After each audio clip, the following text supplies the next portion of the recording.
Okay, Assalamualaikum warahmatullahi wabarakatuh. Bismillahirrahmanirrahim. Alhamdulillahi rabbil alamin. Allahumma salli ala sayyidina Muhammad wa ala alihi wa sahbihi ajma'in. Wa ba'du, alhamdulillah. InsyaAllah pada hari ini kita akan belajar tentang Nahwu dan Sharaf ya. Kita masuk kepada topik kita pada hari ini. Sebelum itu, diingatkan mana-mana tajuk yang kita dah belajar waktu PDPR ini, kita tak kira tak akan ulang lagi lah. Kita akan terus saja kepada tajuk-tajuk yang berikutnya selepas buka sekolah nanti ya. Sebab kita nak kejar kita punya silibus ya. Jadi untuk hari ini kita fokus kepada tajuk Nahwu ya. Tajuk Nahwu. Jadi kena ingat, dalam ilmu Nahwu ini dia ada beberapa hukum bagi i'rab itu. Ya, Nahwu ni dia topik besar dia berkaitan tentang i'rab. Jadi untuk hukum i'rab ini kena tahu dia ada 4 hukum dia. Yang pertama hukum dia marfu'. Ya, mudah-mudah kata selalu orang kata kalau hukum sesuatu hukum Nahwu tu i'rab dia hukum dia marfu', orang kata hukum baris depan. Sebenarnya walaupun tu kurang tepat tapi bolehlah diterima untuk faham pada peringkat awal dulu. Bila marfu' tu maksudnya baris hadapan. Okey, itu hukum yang pertama kena tahu. Hukum yang kedua nama dia mansub. Apa dia mansub? Mansub ini pula baris atas lah orang kata. Hukum selalunya yang bila dia hukumkan mansub dia jadi baris atas. Kemudian ada yang ketiga nama dia majrur ataupun makhfud. Kedua-dua tu nama untuk dia lah. Majrur ataupun makhfud. Orang selalu panggil apa? Majrur bil kasrah ataupun makhfud bil kasrah ya. Majrur ni selalunya dia berkait dengan baris bawah. Kemudian hukum yang keempat adalah majzum ya. Majzum senang kata kita kata baris sukun ya, mati kan.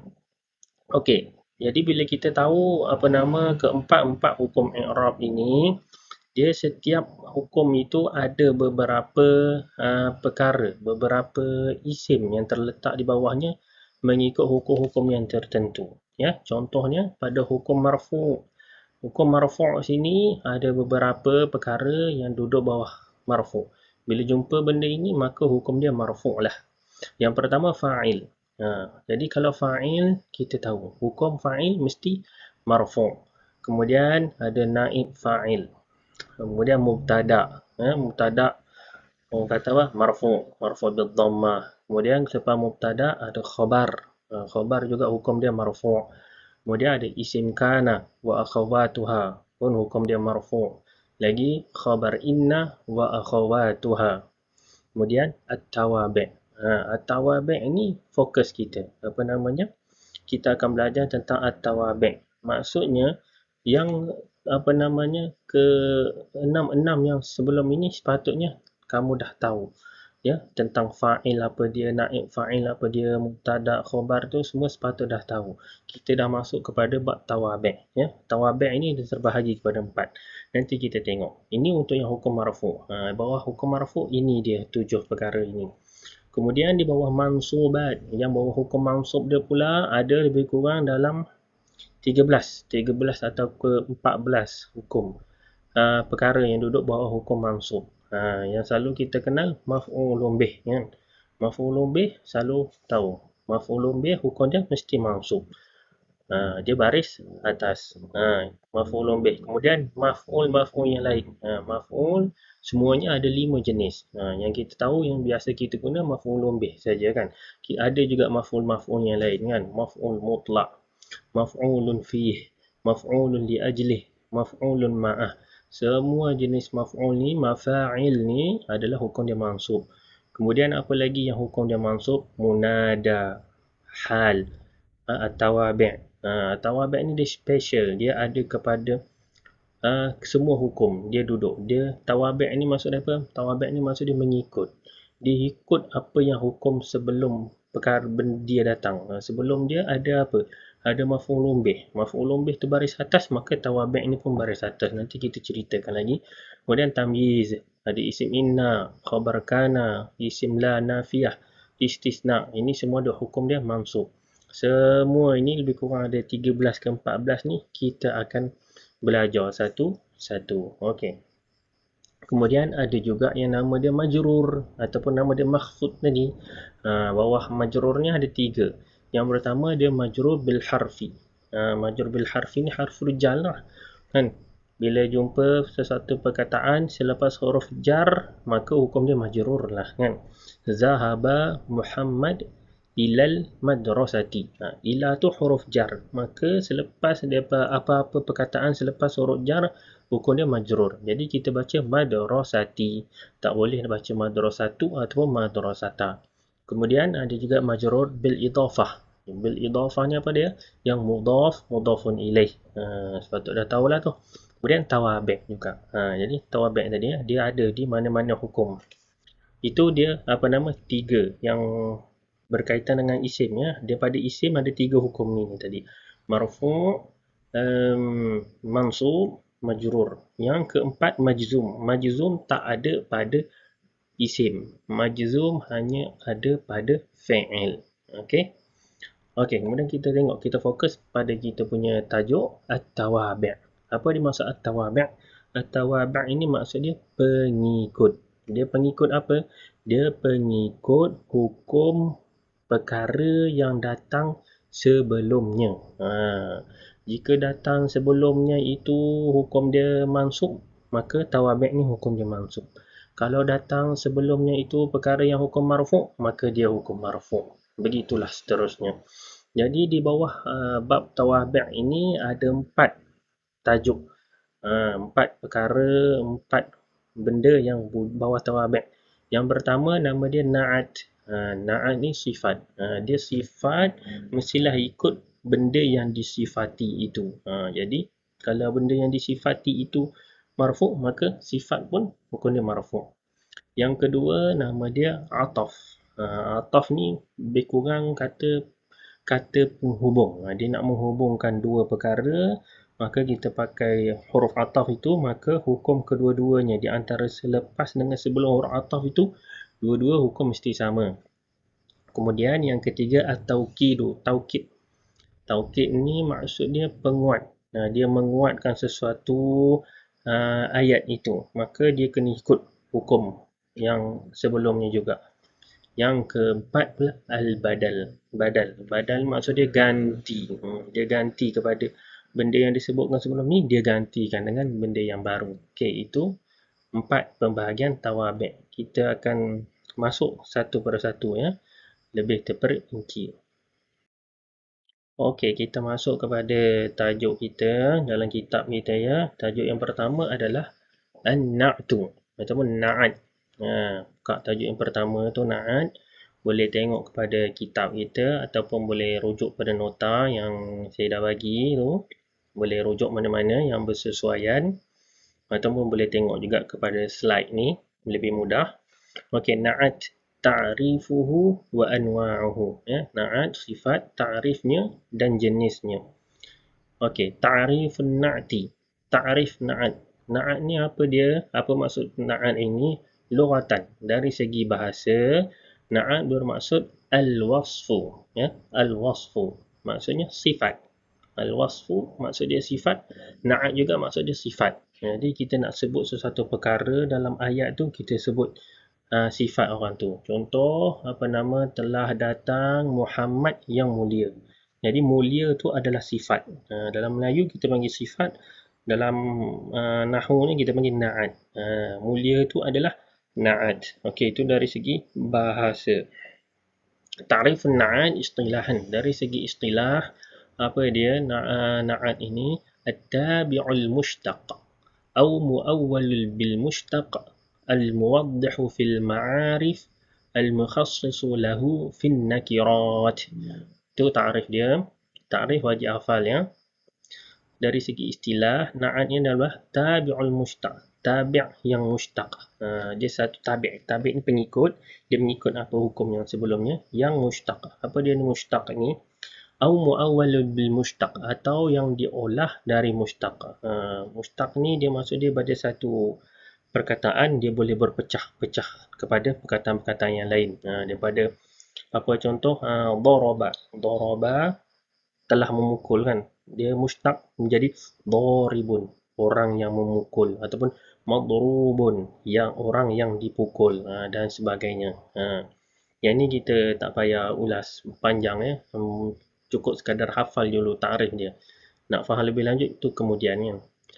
Itu dia apa tabi'ul mushtaq atau muawwal bil mushtaq al muwaddihu fil ma'arif ya, yang mana kegunaan fungsi ta'rif na'at ini adalah al muwaddihu, sebagai penerang, yang menerangkan fil ma'arif, pada isim yang ma'rifah. Isim terbahagi kepada dua, ada isim ma'rifah, ada isim nakirah. Isim ma'rifah ni apa? Isim ma'rifah ni kata nama khas, nakirah kata nama am. So kalau kita letak na'at, letak sifat kepada kata nama khas, kepada ma'rifah, dia menjadi menerangkan.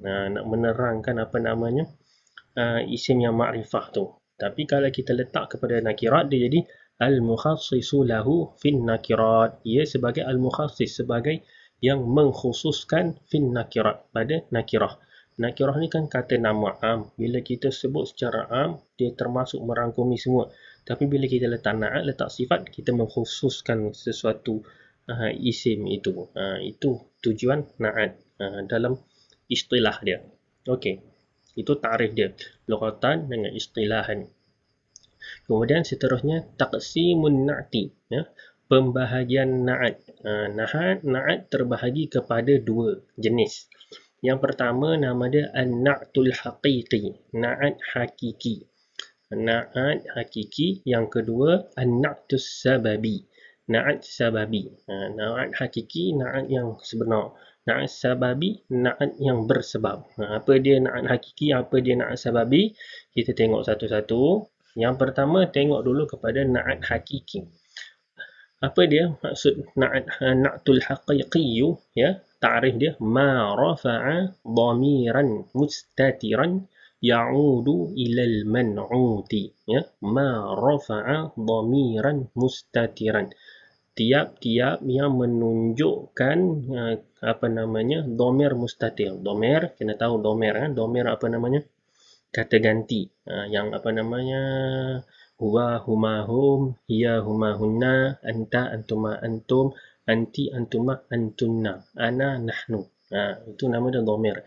Yang ini nama dia dhamir mustatir. Dhamir yang huwa huma hum tadi itu mustatir, yang tersembunyi. Maksudnya bila kita tengok sesuatu ayat itu, kita tak nampak dhamir itu, tak nampak huwa huma hum itu, tapi dia ada sebenarnya. Tapi kita panggil mustatir, dhamir yang tersembunyi. Dia ada tapi tak nampak. Yang mana dhamir mustatir ini ya'udu ilal man'uti. Ya'udu, kembali, ilal man'uti, kepada man'ut. Kena ingat istilah. Dalam na'at, dua term ni kena ingat. Na'at, sifat. Yang kedua, man'ut. Bila tengok satu ayat dalam bab ni, kena cari dua. Mana na'at, mana man'ut. Na'at, sifat. Man'ut, yang disifati. Yang apa namanya, yang sama ada dia ma'rifah ataupun nakirah itu tadi. Kita tengok contoh dia. Contoh na'at hakiki apa nama? Ja'a Muhammadun al-aqilu. Ya, Ja'a Muhammadun al-aqilu. Ja'a, telah datang, Muhammad al-aqilu, yang berakal. Telah datang Muhammad yang berakal. So, faham dekat sini ya ayat dia.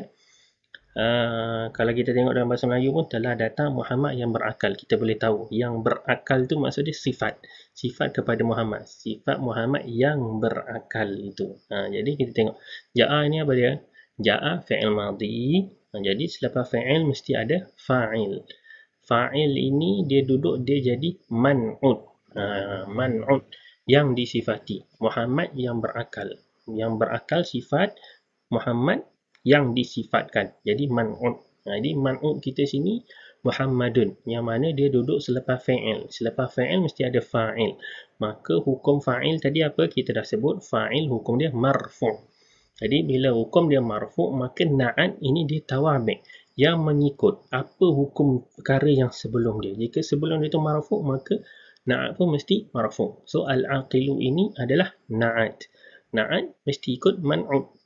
Jadi kita lihat betul atau tidak. Na'at al-aqilu. Al-aqilu dhammah, baris hadapan. Sebab apa dia ikut man'ut? Muhammadun. Muhammadun pun marfu', baris hadapan. Jadi betul lah.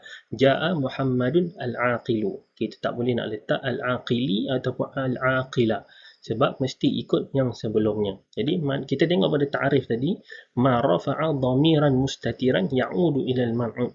Tiap-tiap yang menunjukkan dhamir mustatir, kita nampak dalam ayat ni memang tak ada dhamir kan? Sebab dia ada dhamir mustatir, dhamir yang tersembunyi, tak nampak sebenarnya. Sebab dia seolah-olahnya kalau kita lihat dhamir tu letak di hujung. Ja'a Muhammadun al-aqilu huwa. Telah datang Muhammad yang berakal itu, si dia itu. Dia tu siapa? Dia itu adalah dhamir mustatir, dhamir yang tak nampak, tak dituliskan dalam ayat itu, dhamir mustatir untuk Muhammad. Muhammad ini seorang lelaki. Jadi kita pakai huwa, dhamir mustatir yang ya'udu ilal man'ud, yang kembali kepada man'ud. Huwa, siapa dia? Dia adalah Muhammad. Lihat contoh yang lain. Ra'aitu Muhammadan al-karima. Ra'aitu, saya melihat Muhammadan, Muhammad al-karima, yang mulia. Jadi kita tengok sini, ra'aitu, saya melihat. Dekat situ fi'il dia melihat, fa'il dia, pelaku dia saya. Saya melihat. Dekat situ dah ada fi'il, kemudian ada fa'il. Maka lepas fi'il, lepas fa'il ada maf'ulun bih. Jadi Muhammadan, dia jadi maf'ulun bih. Jadi hukum maf'ulun bih tadi kita dah sebut, hukum dia adalah mansub. Mansub ini macam mana? Dia baris atas, mansub bil fathah. Jadi ra'aitu Muhammadan. Tak boleh jadi Muhammadun, kena Muhammadan. Lepas tu kita letak sifat dia pula, letak na'at dia al-karimah. Al-karimah ni dia jadi na'at kepada Muhammad. Saya telah melihat Muhammad yang mulia. Jadi al-karimah kena baris atas sebab dia mengikut yang sebelum dia, yang Muhammadan maf'ulun bih. Jadi ra'aitu, ra'a tu fi'il madhi dia. Muhammad maf'ulun bih yang jadi man'ut, yang disifati dengan al-karimah, na'at. Jadi kita tengok kepada man'ut ini, dia seorang lelaki, seorang, maka dhamir mustatir, dhamir yang tersembunyi daripada ayat ini adalah huwa juga. Yang mana huwa ni dhamir mustatir, dhamir yang tersembunyi, yang tak nampak pun sebenarnya dalam ayat itu, tapi sebenarnya ada. Yang mana dhamir mustatir ini ya'udu ilal man'ud, kembali kepada man'ud, iaitu Muhammad. Okey. Contoh lain, marartu bi Zaidin al-alimi. Marartu, saya berjalan, bi Zaidin, dengan Zaid, al-alimi, yang alim. Saya berjalan dengan Zaid yang alim. Ni marartu, dekat situ pun ada dah ada fi'il, ada fa'il dekat situ. Saya berjalan, saya fa'il yang melakukan, fi'il dia berjalan. Ni fi'il madhi. Kemudian bi Zaidin, ada ba kat situ. Ba ni huruf jar. Jadi apa-apa yang datang selepas huruf jar mesti majrur, baris bawah.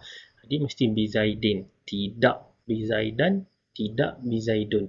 Jadi dia Zaid ini dia jadi man'ud kepada al-alimi, sifat dia.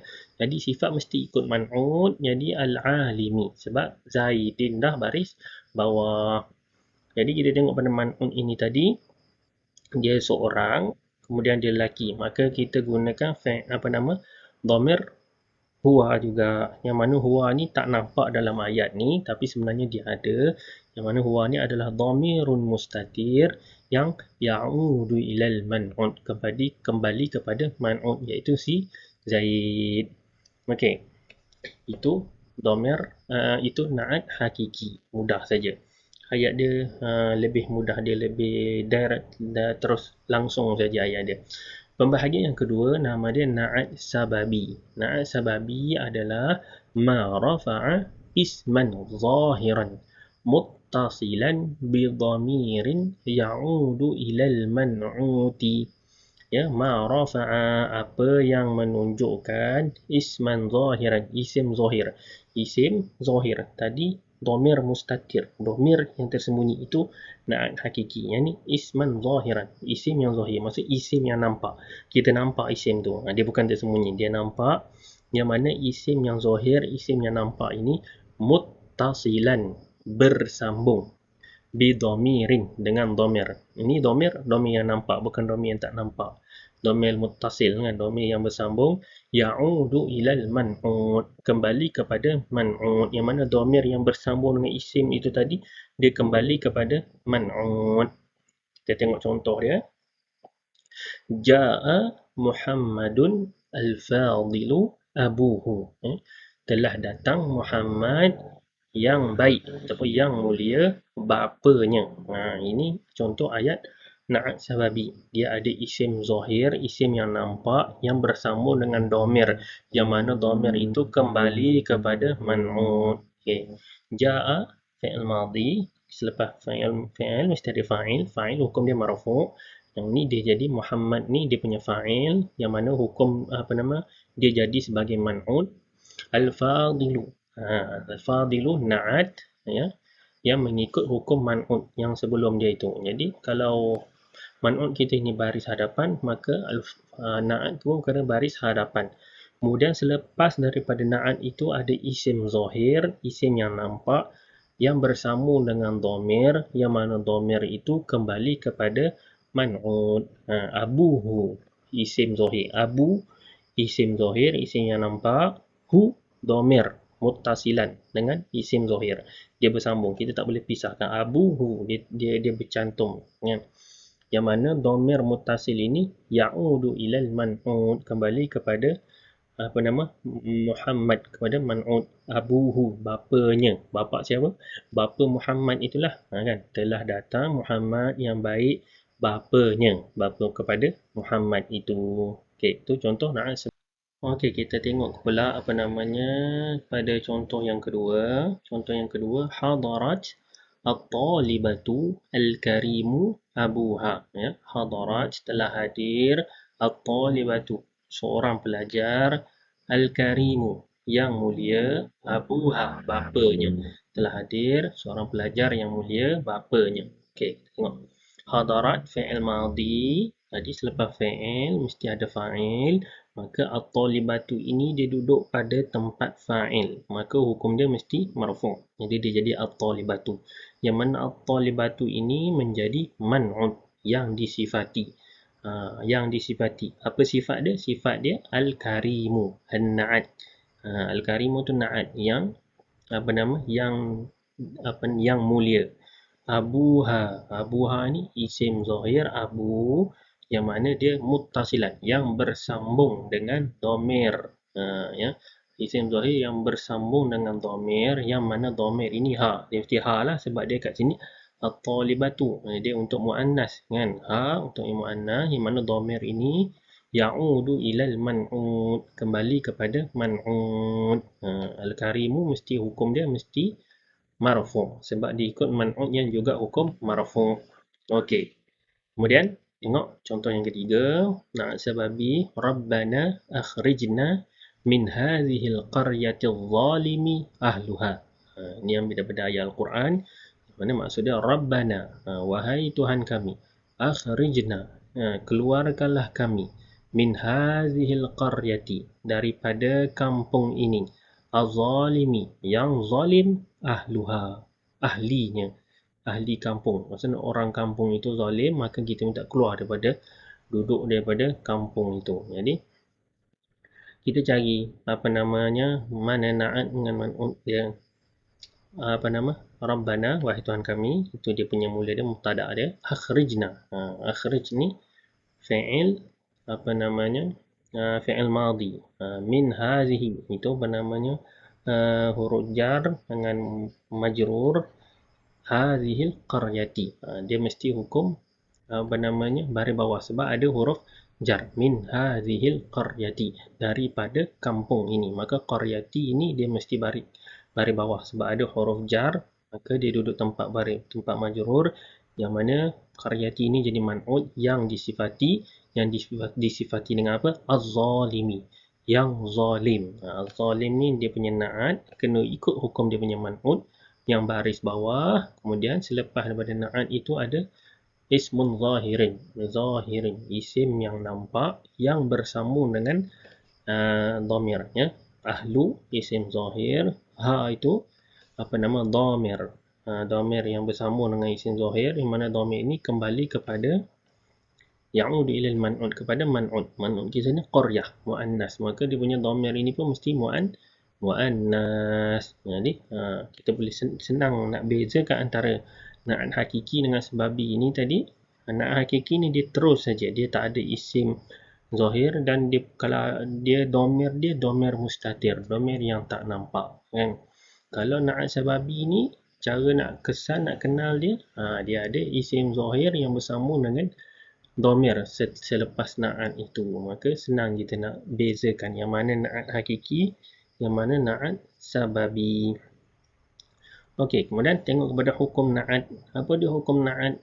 Annahu yattabi'u man'utahu. Annahu, ia mesti, yattabi'u, mengikut, man'utahu, man'utnya, yang disifatinya, fi i'rabihi, pada i'rabnya. Maksudnya na'at ni hukum i'rab dia mesti ikut man'ut dia. Jika man'ut itu marfu', maka na'at pun marfu'. Jika man'ut itu mansub, maka na'at pun mansub. Jika man'ut itu majrur, maka na'at dia mesti juga majrur, kena ikut hukum i'rab itu tadi. Kemudian wa fi ta'rifihi wa tankirihi, dan juga pada ta'rifihi, pada ma'rifahnya, wa tankirihi, dan nakirahnya. Jika man'ut itu ma'rifah, kata nama khas, maka na'at pun juga kena ma'rifah. Kalau dia punya man'ut itu nakirah, kata nama am, maka na'at pun kena nakirah. Okey, jelas ya? Boleh? Wallahu a'lam bishawab. Ada apa-apa permasalahan, ada benda tak faham, boleh tanya, boleh PM tepi ya. Ya, wallahu a'lam. Assalamualaikum warahmatullahi wabarakatuh.